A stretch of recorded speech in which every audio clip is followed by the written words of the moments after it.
হচ্ছেন। তার আগে এবার কোথা থেকে এক জঙ্গল থেকে এক পাগল আসতেছে, তার মাকে ঝোলায় পড়ে ঘাড়ে নিয়ে এবার 12 বছর পর্যন্ত ঘুরতেছে। সেই পাগলের মা কেন ঘুরতেছে, পাগল কেন ঘুরতেছে মাকে নিয়ে জানো? তার মায়ের মৃত্যুর ঘোষণা হয়ে গেছে। পাগল এমন আল্লাহর ইশকের পাগল, ওই পাগল বলছে আল্লাহর কাছে, আল্লাহ যতদিন আমি মায়ের ঋণ শোধ করতে পারি না ততদিন আমি মাকে মৃত্যু হতে দেব না। কেননা মায়ের এক ফোঁটা দুধের দাম কাঠি যদি নিজের গায়ে আসা, মায়ের পায়ের জুতো বানিয়ে দিলে ঋণ শোধ হবে না। সেই মায়ের দুধের ঋণ শোধ করার জন্য ওই পাগলা তার মাকে 12টা বছর ধরে কাঁধে করে নিয়ে ঘুরে বেড়াচ্ছে। তাই দেখছেন আল্লাহ বলছে, পাগলা যেদিন তোর মাকে মাটিতে রাখবি সেদিন তোর মা মৃত্যু হবে। যখন পাগলা গোসল করতে যায়, ব্যাগটা ওই ঝোলাটা গাছের ডালে লটকে থাকে, নামাজ পড়ে গাছের ডালে এবার ব্যাগটা ঝোলাটা লটকে দিয়ে নামাজ পড়ে। এইরকম করতে করতে 11 বছর গত হয়েছে, 12 বছর গত হতে একটা দিন বাকি, সেই দিন শুক্রবার। এখন দেখে ওই পাগলা তার মা ঝোলা থেকে বলছে, বাবা পাগল আমার বড্ড ক্ষুধা পেয়েছে বাবা, আমাকে কিছু খেতে দে না। পাগলা বলছে, মা জঙ্গলের মধ্যে কোথায় খাবার পাবো? বলছে চল এই মুহূর্তে চল নবীজির দরবার হইতে একটু ফাঁকে এবার হযরত বেলাল নামে এক ছেলে আছে, তার এবার বিয়ে হলো আজকেই, ওখানে গেলে নিশ্চয়ই খাবার পাবো। মা কি করে জানেন ঝোলা থেকে? অন্তরে জানেনি। ফাতেমার জাতের নারী যারা হবে অন্তরে জানেনি। মায়ের দোয়া, মায়েদের দোয়া বেশি বেশি আল্লাহ কবুল করে, কিন্তু মায়েরা সেই কাজ করতে পারে না, মা বোনেরা সেই কাজ করতে পারে না। বর্তমান যুগে মোবাইল টিভিতে শেষ, আর ওই টিভি সিরিয়াল দেখতে শেষ। তা যাক শুনে ওদিকে যাই না। তখন কি করলেন? মাকে নিয়ে আসলেন ভাই বেল্লালের ঘরের মধ্যে, ঘরের পাশে এসে ডাকতেছেন, মা কে গো, তোমার কেউ বাড়িতে আছো মা? আমরা বড্ড ক্ষুধার্ত, আমাকে কিছু খেতে দাও মা। যখন মা মা বলে ডাকতেছেন, এমন সময় বেল্লালের স্ত্রী রাবেয়া তার স্বামীকে বলছে, স্বামী গো কে যেন ডাকতেছে মা মা করে, বড্ড ক্ষুধার্ত,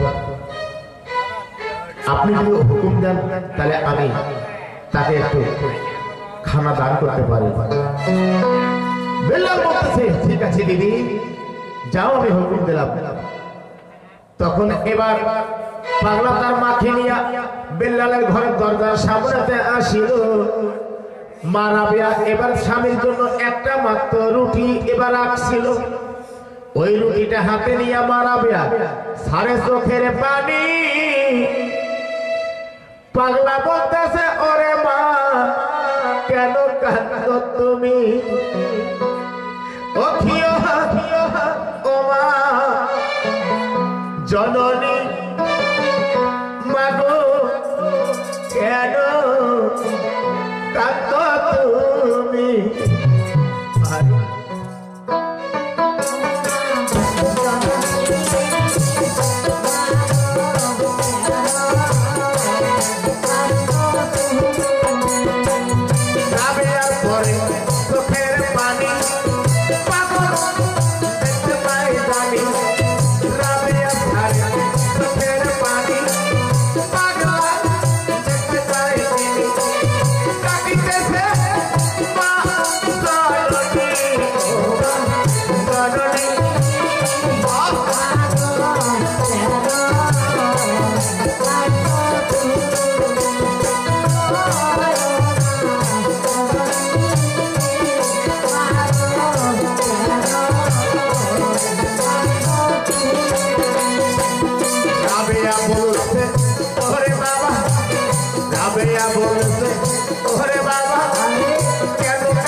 মা কেন কাঁদছো মা, রুটিটা হাতে নিয়ে।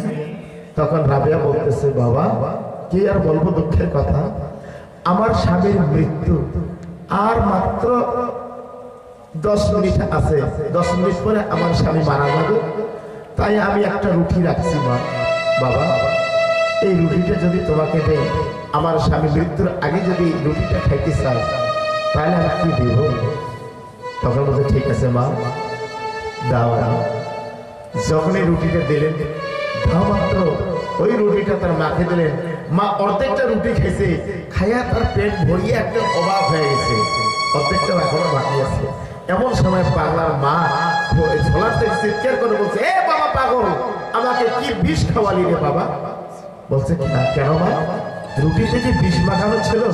বলছে না রে বাবা, ওটা ওই বিষ নয় রে, তুই যে এবার দেখো মায়ের কাছে রুটিটা নিয়ে খাওয়াইনি আমাকে, ওই রুটির অর্ধেকটা খেয়ে আমার পেট ভরে গেছে, কিন্তু তার ঋণটা কি করে শুধবো?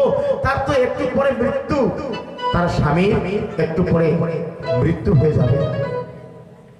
তখন বলছে মা ঠিক আছে মা, তুমি চিন্তা করো না। পাগলা কি করলেন, ওই দরজার ঘরের দরজার সামনে একটা গন্ডি দিলেন, রেখা দিলেন, গন্ডি দিয়ে বলছে মা তুমি দোয়া করো আল্লাহর কাছে, আমি এই গন্ডির মধ্যে থাকবো, দেখে আজরাইল কোন পাশে আসে জান কাজ করতে। আজকে আজরাইলের একদিন, না হয় আমার একদিন। এই তো পাগলা কি করলেন, ওই গন্ডির মধ্যে দরজার সামনে বসে আছে। আল্লাহ হুকুম দিল আজরাইলকে, আজরাইল যাও জান কাজ নিয়ে আসো। বেল্লাল আজরাইল আসিয়ে দেখে পাগলা ওই গন্ডির মধ্যে বসিয়েছে, কিন্তু আল্লাহ পাক বলছে আজরাইলকে, আজরাইল তুমি যাইয়া রাবেয়াকে বলবে মা তোমার স্বামীর মাথাটা জানুর থেকে মাটিতে নামাও। কিন্তু যতক্ষণ ওই সতী মায়ের, সতী নারীর স্বামীর মাথাটা জানুর থেকে মাটিতে নামাবে না, ততক্ষণ জান কাবেজ করবে। দেখছেন কত বড় পাওয়ার সতী নারী। মায়ের এবার জানুর থেকে জান কাবেজ করবে না, যতক্ষণ জানুর থেকে মাথাটা নামাবে না। তাই আজরাইল আসলেন, আসা মাত্র দেখে পাগলা বসিয়েছে। আজরাইল আসিয়া বসেছে, পাগল পথ ছাড়। একবার দুইবার তিনবার যখন গর্জিলেন, পাগলা মাথা তুলিয়া এবার দেখতে এসে বাপরে বাপ, এটা বিছায় রে, কে তুমি? আজরাইল জিজ্ঞেস করে, কে তুমি? আজরাইল বলছে আমি আল্লাহর আজরাইল। বলে আল্লাহর আজরাইল, তোর কাজ কি? যে আমার কাজ মানুষের জান কাবেজ করা। কাজ জান কাবেজ করতে আসছে যে হযরত বেল্লালের। বেল্লালের একটু আগে বিয়ে হলো, বিয়ে হওয়ার পরে তারা স্বামী স্ত্রী ঘর সংসার করবে, শোক ভোগ কিছু হলো না, স্বামীর খেদমত করতে ঠিক মতন হবার পারলো না, আর তাতে তুমি জান কাবেজ করতে আসছো, তোমার আক্কেল জ্ঞান নাই। বলে আল্লাহর হুকুম হয়েছে, আল্লাহর হুকুম হয়েছে, তা তুই এখানে আসছিস কেন? যা আল্লাহ যা কোনে, এখন জান কাবেজ করা হবে না। আজরাইল পাগলা বিশাল তর্ক বাজি গেল। তর্ক করতে করতে পাগলা বলতেছে, যদি এবার দেখো তুমি কিভাবে মানুষের জান কাবেজ করো। আজরাইল বলে দেখো, যে ব্যক্তি নেককার সৎকার হয়, যে ব্যক্তি সৎভাবে চলে, বাবা মাকে সম্মান দেয়, বড়কে সম্মান দেয়, ছোটকে স্নেহ করে, সৎভাবে চলে, 5 ওয়াক্ত নামাজ পড়ে, আল্লাহর জিকির করে, তার আমি জান কাবেজ করি। যেরকম শিশু সন্তানরা মায়ের স্তনে দুগ্ধ পান করতে করতে ঘুমায়, ওইভাবে আমি জান কাবেজ করে নিয়ে যাই। আর যে ব্যক্তি দুনিয়ার বুকে বদ কাজ করে, বদ কর্ম করে, এবার চরিত্রহীন, ওই লোকের জান কাবেজ করে আমি বাঘ রূপে, ব্যর্থ রূপে 16 পাটি দাঁত বাহির করে আমি তার জান কাবেজ করি। তখন বলছে, ও তাহলে তুমি বেল্লালের জান কাবেজ করবি? বলে হ্যাঁ, যে আমি যতক্ষণ এখানে আসি ততক্ষণ বেল্লালের জান কাবেজ করতে দেবো না। কি দিবে না? যে না। এইভাবে আজরাইলের পাগলা তর্ক করতে করতে পাগল এমন একটা আল্লাহর নাম নিয়ে আল্লাহর জিকিরের হুঙ্কার ছাড়লো। হুঙ্কার ছাড়া মাত্র আজরাইল 41 গজ লাভ দিয়া এবার পড়ে গেল। 41 গজ ফাঁকে পড়িয়ে তুরবুর করে দৌড়ে আল্লাহর দরবারে। আল্লাহ ওখানে যা বলতেছে, কাঁপতে লেগছে। আল্লাহ বলে, আজরাইল কাঁপস কেন? বলে না কাপি কেন বলবো এখন। বলে দেখি বেল্লালের রুহু কোথায়? বলে হে আল্লাহ মাবুদ, বেল্লালের রুহু তো কাবেজ করা দূরের কথা, আগে আপনি বলেন তো সত্য করে আপনার আজরাইল কয়টা? বলে কেন তুমি তো একাই। ওটা আরো একটা আজরাইল আসে বসিয়েছে, মরে জান কাবেজ করে বসছে। বলে না, ওটা আজরাইল না, ওটা আমার প্রিয় ভক্ত পাগল, ওর নাম পাগলা ওয়াসপুরনি। পাগল ওয়াসপুরনি, যে ওয়াসপুরনি পাগল নবী একটা দন্ত শহীদ হয়েছে ওহেদের যুদ্ধে, আর পাগলা ওয়াসপুরনি 32টা দন্ত একটা একটা করে ভাঙছিলেন।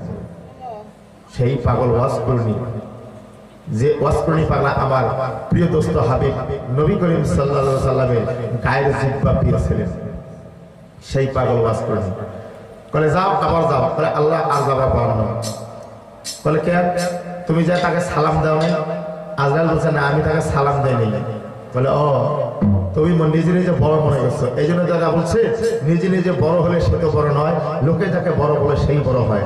আল্লাহ আজরাইলকে বলছে, আজরাইল তুমি যা পাগলাকে যদি সালাম দিতা, সালাম দিয়ে সুসম্মানে বলতা, তাহলে এবার দরজা ছাড়ি দিত। তুমি তো সালাম কালাম কিছুই দাও না। করে না, আমি সালাম দিলাম। বলে আবার যাও। বলে আর যাওয়া যাওয়া নাই। ইদিক মধ্যে পাগলা মা, এবার তার মা, এবার রাবিয়া, বেল্লাল, পাগলা বলতেছে বেল্লাল ভাই, আল্লাহর দরবারে মা রাবিয়া সবাই তুমি এবার দুই হাত তুলে দোয়া করো তোমার হায়াত বাড়ার জন্য। সবাই যখন দোয়া করা শুরু করলেন, পাগলা দোয়া করতেছেন, করতে করতে আল্লাহ তার দোয়া কবুল করে এবার জিবরাইল আলাইহিস সালামকে ডাকলেন, জিবরাইল আসো। আল্লাহ 7 দিনকার হায়াত লেখিয়ে জিবরাইলের মারফতে পাঠিয়ে দিলেন। জিবরাইল নিয়ে চিঠিটা দিয়ে গেল পাগলার হাতে। পাগলা দেখে 7 দিনকার হায়াত আল্লাহ বাড়িয়ে দিয়েছে। পাগলা বলতেছে, ইয়া মালাকাতে জিবরাইল, একটু অপেক্ষা করো, এই চিঠিখানা নিয়ে আল্লাহর দরবারে যাও। আল্লাহ বড় দয়ালু, 7 দিনকার হায়াত বাড়িয়ে দিছে। আল্লাহ ইচ্ছে করলে আরো এবার বেশি করে দিবে পারে। তুমি চিঠিটা নিয়ে যাও আল্লাহর দরবারে। দেখছেন জিবরাইল চিঠি নিয়ে আল্লাহর দরবারে যায়, বলতেছে আল্লাহ আরো, বলতেছে হায়াত বেশি করে চাপা লাগছে। বলে আর হবে না। ইদিক মধ্যে পাগলের মা রাবিয়া, বেল্লাল আল্লাহর দরবারে এই যে মুনাজাত ধরিয়ে কান্না শুরু করছে, কাঁদতে কাঁদতে এবার চোখের পানি দিয়া বুক ভিজে যায়, মাটি পর্যন্ত থরথর করে কাঁপা শুরু হলো, যেমন ভূমিকম্প হয়। আল্লাহর আরশ পর্যন্ত টলমল করা শুরু হলো। আল্লাহ পাক তখন আল্লাহ রাব্বুল আলামিন তাদের দোয়া, তাদের কান্নায় সহ্য করতে না পেয়ে কুদরতি কলম দিয়ে এবার 7টা আছে, লিখবে কি লিখবে না লিখবে, এমন সময় গোল আকারে যেমন একটা রুটি দান করছে মা রাবিয়া পাগলাকে, ওই রকম রুটির মতন একটা গোল 7-এর ডান পৃষ্ঠে একটা গোল শূন্য করলো। কি ভাই, 7-এর ডান পৃষ্ঠে শূন্য হলে কত হয়? হ্যাঁ, কত হয় মা? ওই একটা পাগলা বসিয়েছে, ওইটার জন্য উল্লেখ পাওয়ার 70 বছর হায়াত ওই একটা রুটির বিনিময়ে। দেখছেন? আর তোমরা ফকির নিয়ে যাইছে দুধ করে তার দিলে না, খবরদার মানুষকে কখনো তাড়াতে নেই। ফকিরানি, ভিখারিনী, ইতিমকে সবসময় ভালোবাসবেন, মহব্বত করবেন, খাওয়াবেন। এবার একটা ফকিরানি যদি খাওয়ান, ঠিক মতন পেট ভরে খাওয়ান, বা ফকিরকে খাওয়ান, ইতিমকে খাওয়ান, খোয়া যদি 10 টাকা 5 টাকা হাতত দেন, ওই লোকটা একটা মহা খুশি হয়ে আল্লাহর কাছে খুব দোয়া করবে। আর একটা গ্যাট করে মোটরসাইকেল ধরিয়ে এসে বসত করে চড়ে জমা করলেন, খোয়া দিলেন, ঠিক আছে, হাত মিশিয়ে গেলেন, বলে সোনা তুইও যাস, দোস্ত তুইও যাস। ওটা খাওয়া হবে অতল বোতল খাওয়া। দেখছেন? এই জন্য সবসময় ইতিমকে, ফকিরকে, ফকিরানিকে মহব্বত করতে হয়, খাওয়াতে হয়। গরিব মানুষকে খাওয়াতে হয়। একটা পরবাসী আসে, তাকে খাওয়াবেন, মহব্বত করবেন, আল্লাহ পাক নিশ্চয়ই। তবে মানুষ দেখে কিন্তু করতে হয়। বর্তমান যুগের মানুষ ওখানে হয়ে গেছে বিচলিত, কারণ কি বলা মুশকিল। তো যাই হোক, একটুখানি দেখে শুনে ফকির ফকিরানি ইতিমকে ভালোবাসবেন, মহব্বত করবেন, খাওয়াবেন। পাগলার দোয়ায় মা রাবিয়া একটা রুটির বিনিময়ে তার স্বামীর হায়াত 70 বছর এবার পেলেন। আল্লাহ জিবরাইলের মারফতে 70 বছরের হায়াত লিখে পাঠিয়ে দিলেন। বেল্লাল এবার পাগলের হাতে যখন পাঠিয়ে দিলেন, পাগল দেখে খুশি। বেল্লালকে বলছেন, ভাই বেল্লাল, তোমার হায়াত আল্লাহ 70 বছর বাড়িয়ে দিয়েছেন, আর কোনো চিন্তা নাই, তোমার এখন আর মরণ নেই। এই তো হযরত বেল্লাল, মা রাবিয়া সংসার করে খায়। পাগল তার মাকে নিয়ে এবার যাইতে ধরলেন। এমন সময় পাগলের মা বলতেছে, বাবা পাগল, আজ থেকে তুই আমার ঋণ থেকে মুক্ত। আর তোর কষ্ট করতে হবে না, এখন আমাকে মাটিতে রাখ, আমার এবার পরকালে যাওয়ার সময় হয়ে গেছে, পরপারে আমি চলে যাব। তাই পাগলার মাকে রাখলেন। রাখার পরে আজরাইল এসে পাগলের মার জান কাবজ করে নিয়ে গেল, সুন্দর করে গোসল করাইয়া পাগলের মাকে দাফন কাপন করে মাটি দিলেন। দিয়া পাগলা মায়ের এবার বাজারের পাশে, কবরের পাশে বসে মুনাজাত ধরে কাঁদতেছেন, দুই চোখের পানি ছেড়ে কাঁদতেছেন। এই জন্য ভাইয়েরা, যদি যার বাবা মা মারা যায়, সন্তান মারা যায়, বাবা মা সন্তানের পাশ কবরের পাশে বা বাবা মায়ের কবরের পাশে বসে 5 ওয়াক্ত নামাজ পড়বেন, নামাজে বসে যদি এই দোয়াটা পাঠ করেন, আল্লাহ পাক তার কবরের আযাব মাফ করে দেয়। হাদিসে বর্ণিত আছে। আল্লাহ বলতেছে কি দোয়া জানেন? শুধু অল্প একটি দোয়া, রাব্বির হামহুমা কামা রাব্বায়ানি সাগীরা ওয়া কুর রাব্বির হামহুমা কামা রাব্বায়ানি সাগীরা।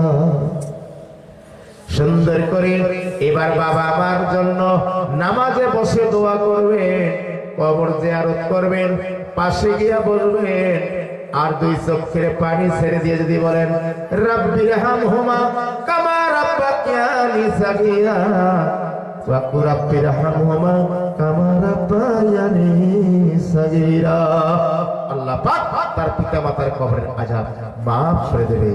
এখান থেকে হযরত বেলাল রাদিয়াল্লাহু তাআলা আনহু মা রাবিয়া সাথীর পালা সমাপ্ত হয়ে গেল।